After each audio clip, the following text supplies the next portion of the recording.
together, starting at the very lowest local level that we can find to rebuild our nation from the bottom up. We must take it into our hands, the destiny of America, or they shall steal it away. And believe me, it's not going to be easy, because even as was required to build this country, in order to reclaim it, in order to restore its liberty, we are going to have to take some risks, and we're going to have to go through some travail and difficulty. That's right.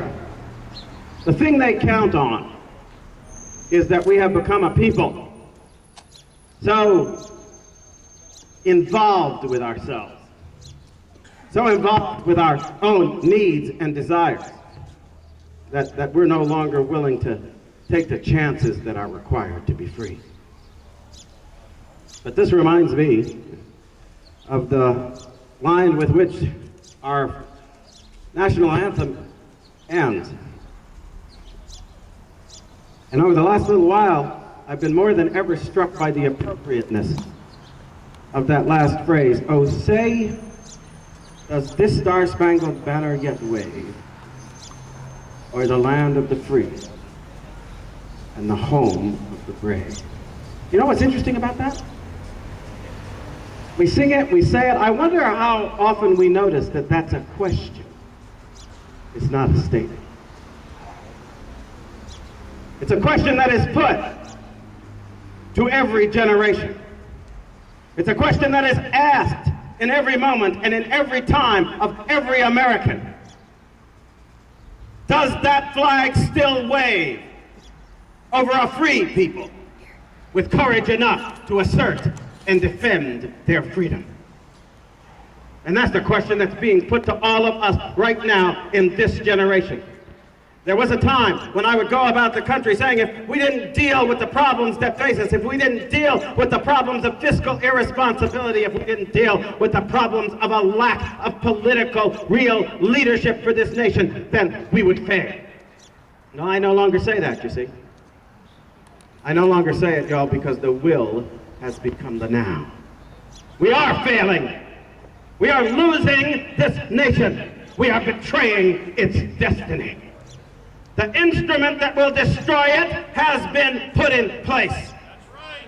And they stand and ask us now to accept what? To accept that our companies and corporations and enterprises shall henceforth be run by the government and dictated to by someone who calls himself the President of the United States. Well, I'll tell you something. This is not a dictatorship, and we should not tolerate it. Not now, and not ever. And far from letting that flag wave on high, there are those now who wish to tear it down so that it no longer stands proudly amongst the nations of the earth, representing the spirit and hope and destiny of our people on behalf of all mankind. No, they are telling us, as he did when he went off to Europe just now, comes back with an agreement that our companies are now going to be dictated to by some commission composed of European bankers and foreign governments. Since when is it a solution to the problems of the American people to turn our fate over to the very folks we had to spend blood and treasure to save from their own folly twice in the last century?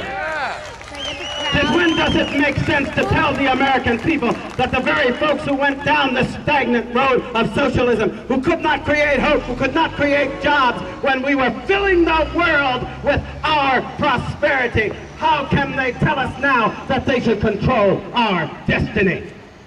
It cannot be so unless we are willing to surrender the very identity of our people and the very hope that it is supposed to represent for all the people of the world.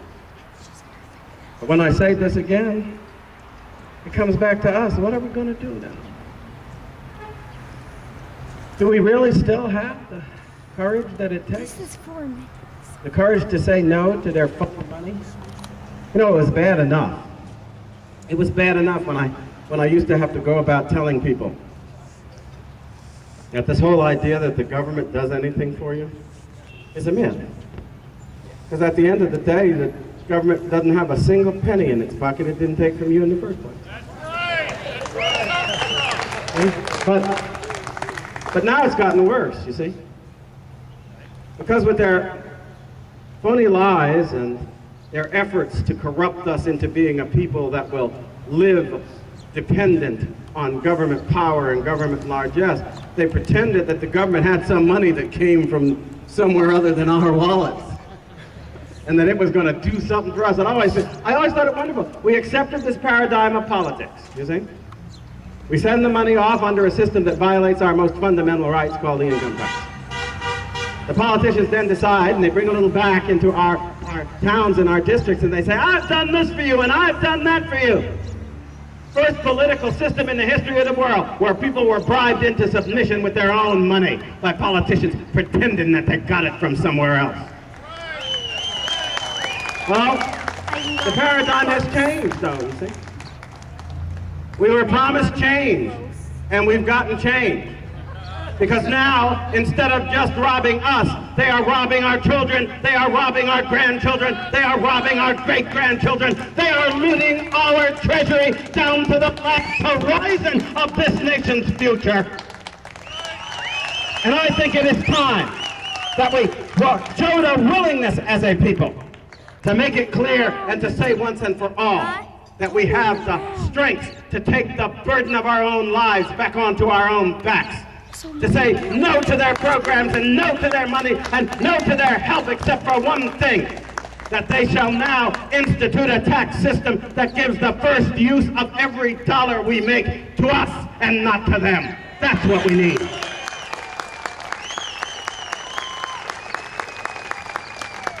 If we're to take back control, we got to take back control of the money, and we've got to take back control of the courts, and we especially have to take back control of a political system that has become a lying sham of manipulation.